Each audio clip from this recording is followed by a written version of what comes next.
பிரச்சனைகளையும் சோதனைகளையும் மட்டுமே தாங்கி நிற்கக்கூடிய சமூகமாக நாம் மாறிக்கொண்டிருக்கக்கூடிய வேளையில் எம்மை சுற்றி எப்போதும் ஒரு பயமும் ஒரு பதற்றமும் இயல்பற்ற சூழ்நிலையும் இருக்கக்கூடிய வேளையில் அல்லாஹுடைய மார்க்கத்தை கொண்டும் அல்லாஹுடைய தூதர் முஹம்மது ரசூலுல்லாஹ் ஸல்லல்லாஹு அலைஹி வஸல்லம் அவர்களுடைய ஹதீஸ்களை கொண்டும் வாழ்வை கொண்டும் எம் உள்ளத்தை பலப்படுத்த வேண்டிய எம் உணர்வுகளை உறுதிப்படுத்த வேண்டிய அவசியம் இச்சமூகத்திற்கு உள்ளது. அல்லாஹ் ரப்புல் ஆலமீன் இந்த சமூகத்தை கண்ணியமிக்க சமூகமாக ஆக்கினார். குன்தும் கைர உம்மத்தின் உக்ரிஜத் லின்னாஸ், மனித இனத்திலிருந்து வெளியான சமூகங்களில் ஆதம் அலைஹிஸ்ஸலாம், நூஹ் அலைஹிஸ்ஸலாம், இப்ராஹிம் அலைஹிஸ்ஸலாம், மூசா அலைஹிஸ்ஸலாம், ஈசா அலைஹிஸ்ஸலாம் என அத்துணை லட்ச நபிமார்களுடைய சமூகத்திலும் இருந்தும் நீங்கள் தான் சிறந்த சமூகம். கண்ணியத்தோடும் உயர்வோடும் இந்த உலகத்தில் அல்லாஹுவால் உருவாக்கப்பட்ட முஹம்மது நபியின் சமூகம் ஸல்லல்லாஹு அலைஹி வஸல்லம் என்று அல்லாஹுவால் அழைக்கப்பட்ட இந்த கண்ணியமிக்க சமூகம் எப்படி இருந்தது என்பதை பற்றி அதிகமாக பேசுகிறோம். ஆனால் எப்படி இருக்கிறோம் என்ற சூழ்நிலையை நாம் மறந்து விடுகிறோம். வரலாறுகளை மட்டும் பேசி எம் உள்ளத்தை உறுதிப்படுத்திக் கொண்டு எம் நினைவுகளை பெருமைப்பட்டுக் கொண்டு வாழ்கிறோமே தவிர எம் நிலைமைகளை ஆராய்ந்து அதை சரி செய்வதற்குரிய சூழ்நிலைகளையும் வழிமுறைகளையும் நாம் ஏற்படுத்திக் கொள்கிறோமா என்பதுதான் கேள்வி. நாம் வாழுகின்ற இந்த நாட்டில் அடுக்கடுக்காக தொடர்ச்சியாக எதிரிகளால் அல்லது சிறிய குழுக்களால் இந்த ஒட்டுமொத்த சமூகமும் சோதிக்கப்படுகிறது.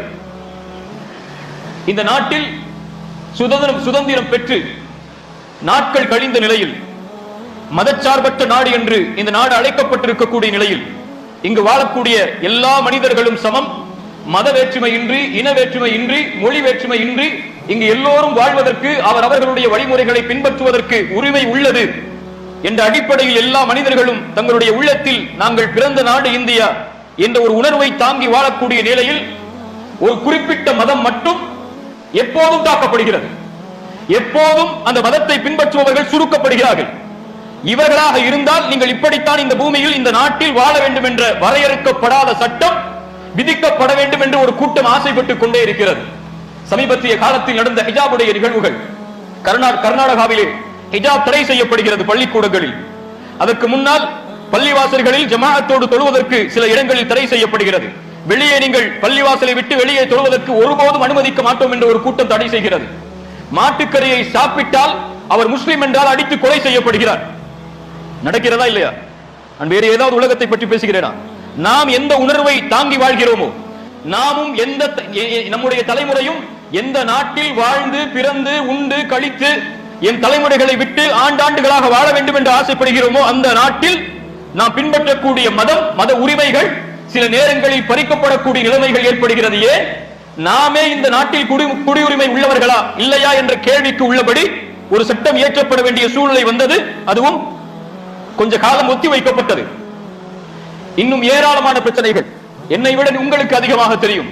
ஒவ்வொரு நாளும், ஒவ்வொரு நிமிடமும், ஒவ்வொரு சூழ்நிலையிலும் எப்படியாவது இந்த சமூகத்துடைய உரிமைகளை பறித்துவிட வேண்டும் என்று ஒரு சிறு கூட்டம் முயற்சி செய்து கொண்டே இருக்கிறது. கண்ணியத்துக்குரியவர்களே, இந்த நிலைமை இந்த சமூகத்திற்கு ஏன்? இந்த முஸ்லிம் சமூகம் ஏன் இவ்வாறு சோதிக்கப்படுகிறது? நாம் எல்லாம் அல்லாஹ்வை ஏற்றுக்கொண்டவர்கள் இல்லையா? நாம் எல்லாம் முஹம்மது ரசூல் ஸல்லல்லாஹு அலைஹி வஸல்லம் அவர்களை தூதராக ஏற்றவர்கள் இல்லையா? நாம் எல்லாம் இந்த நாட்டிலும் இந்த உலகத்திலும் கண்ணியத்தோடும் வீரத்தோடும் மரியாதையோடும் உணர்வுகள் மதிக்கப்பட்ட நிலையிலும் வாழ்ந்த சமூகம் இல்லையா? இந்த நிலைமைக்கு அல்லாஹ்வுடைய மார்க்கம் சொல்லக்கூடிய தீர்ப்புகள் என்ன?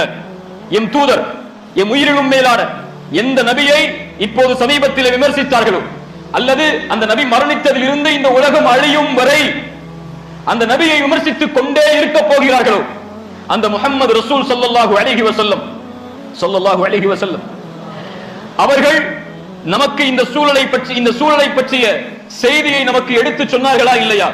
அல்லாஹ்வுடைய தூதர் ஸல்லல்லாஹு அலைஹி வஸல்லம் அவர்கள் சொன்னார்கள். சௌபான் ரலியல்லாஹு அன்ஹு அவர்கள் கூறுகிறார்கள், அல்லாஹ்வுடைய தூதர் சொன்னார்கள், இந்த சமூகம் பின்னால் காலத்திலே எதிரிகளால் தாக்கப்படும். எப்படி உணவின் விருப்பை நோக்கி பசித்தவன் எப்படி பாய்வானோ அது போன்று. ரசூலுல்லாஹி ஸல்லல்லாஹு அலைஹி வஸல்லம் இடத்திலே நபி தோழர்கள் கேட்டார்கள், யா ரசூலல்லாஹ், அந்த நேரத்திலே நாங்கள் குறைவான எண்ணிக்கையில் இருப்போமா? அல்லாஹ்வுடைய தூதர் சொன்னார்கள், இல்லை, அந்த நேரத்திலே ஆற்றின் வெள்ளப்பெருக்கத்திலே வரக்கூடிய நுரையை போன்று நீங்கள் அதிகமான எண்ணிக்கையில் இருப்பீர்கள்.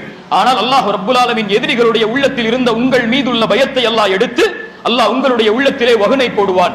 வகுன் என்றால் என்ன என்று அல்லாஹ்வுடைய தூதரிடத்திலே கேட்டார்கள். அல்லாஹ்வுடைய தூதர் சொன்னார்கள், உலக ஆசையும் மரணத்தை வெறுக்கக்கூடிய நிலையும் உங்களுடைய உள்ளத்திலே ஏற்பட்டு விடும். இதனால் நீங்கள் மதிக்கப்படாத நிலை ஏற்படும். புரிஞ்சா? இரண்டாவது ஹதீஸ், ரசூலுல்லாஹி ஸல்லல்லாஹு அலைஹி வஸல்லம் சொன்னார்கள், இந்த சமூகத்துடைய முதல் பருவம் கண்ணியத்துடைய சிறப்புடைய பருவமாக இருக்கும். இந்த சமூகத்துடைய பின்னால் பருவங்கள் சோதனைகளால் அடுக்கடுக்காக தாக்கப்படக்கூடிய நிலையாக இந்த சமூகம் இருக்கும். ஒரு சோதனை வந்தால் இன்னொரு சோதனையை அது சிறுமைப்படுத்தும். அப்படின்னா ஒரு சோதனை வந்தால் முன்னால் உள்ள சோதனை அதெல்லாம் சோதனையா அப்படின்னு தோண ஆரம்பிக்கும். அடுத்தடுத்த சோதனையை அப்படியே பார்த்து கொண்டே வருவான் மறுமை வரை. இந்த நிலையில் யார் நரகத்திலிருந்து விடுதலையாகி, அதற்காகத்தான வாழ்றீங்க இந்த உலகத்துல, அதற்காகத்தான் இந்த லா இலாஹ இல்லல்லாஹ் சுமக்கிறீங்க, அதற்காகத்தான் முஹம்மது ரசூலுல்லாஹ் ஸல்லல்லாஹு அலைஹி வஸல்லம் இந்த நபித்துவ சொல்லை சுமக்கிறீர்கள். அந்த நிலையில் நீங்கள் வாழ்ந்து நரகத்திலிருந்து விடுதலையாகி சொர்க்கத்தில் நுழைய வேண்டும் என்று ஆசைப்பட்டால் உங்களுடைய மரணம் உங்களை வந்தடையட்டும். நீங்கள் ஈமான் கொண்டு, அல்லாஹ்வை ஈமான் கொண்டு, மறுமையை ஈமான் கொண்ட நிலையில் இந்த அல்லாஹ்வுடைய தூதர் ஸல்லல்லாஹு அலைஹி வஸல்லம் சொன்னார்கள். புரிந்ததா? ரசூலுல்லாஹி ஸல்லல்லாஹு அலைஹி வஸல்லம் என்ன சொல்ல வருகிறார்கள்? நாங்கள் 40 ஆண்டுகள் ரசூலுல்லாஹி ஸல்லல்லாஹு அலைஹி வஸல்லம் நபித்துவத்திற்கு முன்னால் வாழ்ந்த நாட்களை கழித்து 23 ஆண்டுகள் அல்லாஹ்வுடைய தூதர் மதீனாவிலே, மக்காவிலே என பல போர்களை செய்து, பல புரட்சிகளை செய்து ஒரு சமூகத்தை கட்டமைத்து அபூபக்கருடைய தலைமையில் விட்டு சென்று, ரலியல்லாஹு அன்ஹு, உமருடைய தலைமையில் விட்டு சென்று, நபித்தோழர்களுடைய தலைமையில் விட்டு சென்று கண்ணியத்தோடும் உயர்வோடும் மதிப்போடும் வெற்றிகளோடும் இருந்த இந்த சமூகம் என்னாகும்? சோதிக்கப்படும், பிரச்சனைகளுக்கு ஆட்கொள்ளப்படும். நீங்கள் லா இலாஹ இல்லல்லாஹ்வை சுமந்து விட்டீர்கள், முஹம்மது ரசூலை சுமந்து விட்டீர்கள், அதனால் நீங்கள் நிம்மதியோடு இந்த உலகம் அழியும் வரை வாழ்வீர்கள் என்ற கனவை அழித்து விடுங்கள். பிரச்சனைகளால் நீங்கள் தாக்கப்பட்டு கொண்டேதான் இருப்பீர்கள். லா இலாஹ இல்லல்லாஹ் என்ற கலிமாவை சுமந்தாலே நீ தயாராகிக்கொள். சோதனைகள் உன்னை தாக்கப் போகிறது, பிரச்சனைகள் உன்னை தாக்கப் போகிறது. இந்த சமூகத்தை அழிப்பதற்கு, ஒடுக்குவதற்கு, தரைமட்டமாக்குவதற்குரிய எல்லா முயற்சியும் நீங்கள் எதிர்பார்ப்பதை விட உலகம் அழியும் வரை நடந்து கொண்டே இருக்கும், நிறுத்த முடியாது. அல்லாஹ் சோதித்துக் கொண்டே இருப்பான் எதிரிகளை கொண்டு. ஏன் அல்லாஹ் சோதிக்கிறான்? குர்ஆன் சொல்கிறது, அஹஸிபன் நாஸு அய்யுத்ரகு அய்யகூலு ஆமன்னா வஹும் லா யுஃப்தனூன். லா இலாஹ இல்லல்லாஹ் இந்த ஈமானை சுமந்து விட்டால் அல்லாஹ் உங்களை சோதிக்காமல் விட்டு விடுவான் என்று எண்ணிக்கொண்டீர்களா? நம்ம ரப்பை ஏத்திருக்கோம், ரசூலுல்லாஹ்வை ஏத்திருக்கோம், ஏன் அல்லாஹ் எங்களை சோதிக்க போறான்னு கேட்பீங்களா நீங்க? அல்லாஹ் சொல்கிறான், வலகத் ஃபதன்னா. உறுதியிட்ட அரபிகளை சொல்லக்கூடிய வார்த்தை அல்லாஹ் அழுத்தி சொல்கிறான் பல வார்த்தைகளின் மூலமாக. வலகத் ஃபதன்னா, நான் சோதித்தே தீருவேன். எப்படி? இதற்கு முன்னால் உள்ள சமூகத்தை எப்படி எல்லாமோ சோதித்தோமோ அதுபோல். ஏன் அல்லாஹ் சோதிக்கிறான்? ஃபலயஅலமன்னல்லாஹு அல்லதீன ஸதகு வலயஅலமன்னல் காதிபீன். குர்ஆன் சொல்கிறது, உங்களில் இந்த ஈமானில் உண்மையாளர்கள் யார், உங்களில் இந்த ஈமானில் பொய்யர்கள் யார் என்பதை அல்லாஹ் பிரித்தறிவதற்காக. ஹிஜாபுடைய தடையோடு மட்டும் நின்று விடுமா? ரசூலுல்லாஹ்வை விமர்சிப்பதோடு மட்டும் நின்று விடுமா? உங்கள் குடியுரிமை திருத்த சட்டம் என்பதோடு மட்டும் நின்று விடுமா? இன்னும் ஏராளமான பிரச்சனைகளை நீங்கள் சந்திக்கத்தான் போகிறீர்கள். ஏன் சந்திப்பீர்கள்? நீங்கள் சத்தியத்தில் இருந்தால் சோதனை வந்தே தீரும். நீங்கள் உண்மையில் சத்தியத்தில் இருக்கிறீர்களா, நீங்கள் அசத்தியத்தை நோக்கி செல்கிறீர்களா என்று இந்த உலகம் புரிந்து கொள்வதற்காக அல்ல. யார் புரிந்து கொள்வதற்காக? யார் புரிந்து கொள்வதற்காக? யார் புரிந்து கொள்வதற்காக? அல்லாஹ் உங்களை புரிந்து கொள்வதற்காக என்று குர்ஆன் சொல்கிறது. அல்லாஹ் ரப்புல் ஆலமீன் இந்த சமூகத்தை சோதித்தே தீருவான். அது எந்த மாற்றுமையும் வேற்றுமையும் வராது. யார் இருந்தாலும் அல்லாஹ் சோதிப்பான். சோதனைக்குரிய காரியங்கள் வேண்டுமானால் வித்தியாசமாக அமையலாம், சோதனைக்குரிய சூழ்நிலைகள் வேண்டுமானால், காரணங்கள் வேண்டுமானால் வித்தியாசமாக அமையலாம். ஒரு சோதனையை சொல்லவா? இந்த சமூகம் அனுபவித்த நாளிலேயே மிக மோசமான நாள் அது. இந்த நாள் உஹதுடைய போர்க்களம் நடந்த நாள். அல்லாஹ்வுடைய தூதரை விமர்சித்தால் கோபப்படுகிறோம். அல்லாஹ்வுடைய தூதருடைய பல்லிலே அம்புகள் சொருகப்பட்ட நாள், முகமெல்லாம் இரத்தமாக மாறிய நாள். நான் நபி, பொய்யன் அல்ல, என்னை விட்டு செல்லாதீர்கள் நீங்கள் என்று அல்லாஹ்வுடைய தூதர் கூக்குரலிட்ட நாள் அது. உண்மையா இல்லையா? ரசூலுல்லாஹி ஸல்லல்லாஹு அலைஹி வஸல்லம் உஹதுடைய போர்க்களம் நடக்கிறது. அல்லாஹ்வுடைய தூதர் சொன்னார்கள், அந்த அம்பை எய்தக்கூடிய வீரர்களை நான் கட்டளையிடும் வரை நீங்கள் இங்கிருந்து கீழே இறங்கி வராதீர்கள் என்று. அல்லாஹ்வுடைய தூதர் போரை ஆரம்பித்தார்கள். ஆனால் போர் முடிந்து விட்டதென்று எதிரிகளுடைய ஓட்டத்தை பார்த்து அந்த கூட்டம் கீழே இறங்கி வர தொடங்கியது. அல்லாஹ்வுடைய உதவி நிறுத்தப்பட்டது அல்லாஹ்வுடைய தூதருடைய வார்த்தை மீறுதலால். இது வரலாறு, சுருக்கமாக சொல்லி செல்கிறேன். அல்லாஹ்வுடைய தூதருடைய வார்த்தை மீறுதலால் அல்லாஹ்வுடைய உதவி நிறுத்தப்பட்டது.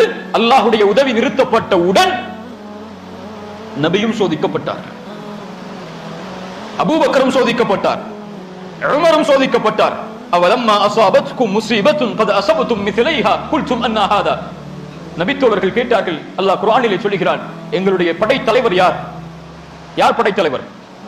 யார் படைத்தலைவர்? முஹம்மது ரசூலுல்லாஹ் ஸல்லல்லாஹு அலைஹி வஸல்லம். பின்னால் இருக்கக்கூடிய தோழர்கள் யார்? நபித்தோழர்கள். ஒரு படையின் தலைவர் நபி, ஒரு நபி, அதுவும் உலகத்திலே அனுப்பப்பட்ட நபிமார்களில் சிறந்த நபி. பின்னால் இருக்கக்கூடிய தோழர்கள் உலகத்திலே அனுப்பப்பட்ட சமூகத்திலே பிறந்த சிறந்த மனிதர்கள். இந்த போர்க்களம் தோல்வியை நோக்கி செல்லுமா? இந்த போர்க்களத்தில் நபியும் தோழர்களும் சோதிக்கப்படுவார்களா? அல்லாஹ் பதில் சொன்னான், ஆம், நான் சோதித்தேன். குல் ஹுவ மின் இன்தி அன்ஃபுசிக்கும், நீங்கள் கரத்தால் செய்த பாவங்களால், உங்களால், நீங்கள் செய்ததால், நபியின் கட்டளையை நீங்கள் மீறியதால் நான் சோதித்தேன். அல்லாஹ் ரப்புல் ஆலமீன் இப்படி அல்லாஹ் இந்த சமூகத்திலே வாழக்கூடிய எல்லோர்களுடைய ஈமானையும் தரங்களையும் அல்லாஹ் சோதித்துக் கொண்டே வருவான். ஆனால் நிபந்தனை என்ன? உங்களுக்கு இந்த சோதனையில் நீங்கள் செலுத்த வேண்டிய நிலை என்ன? ஃபல்தத்தி மனியதஹு, அந்த ஹதீஸ் தான், நீங்கள் மரணத்தை அடைந்து கொள்ளுங்கள். வஹுவ யுமினு பில்லாஹி வல் யௌமில் ஆஹிர், அல்லாஹ்வை நம்பிக்கை கொண்ட, மறுமையை நம்பிக்கை கொண்ட நிலையில். நீங்கள் பார்த்து கொண்டிருப்பது கைட் ஃபார் பாரடைஸ், சொர்க்கத்தின் வழிகாட்டி. நல்லதை பகிருங்கள், நன்மையை பெறுங்கள்.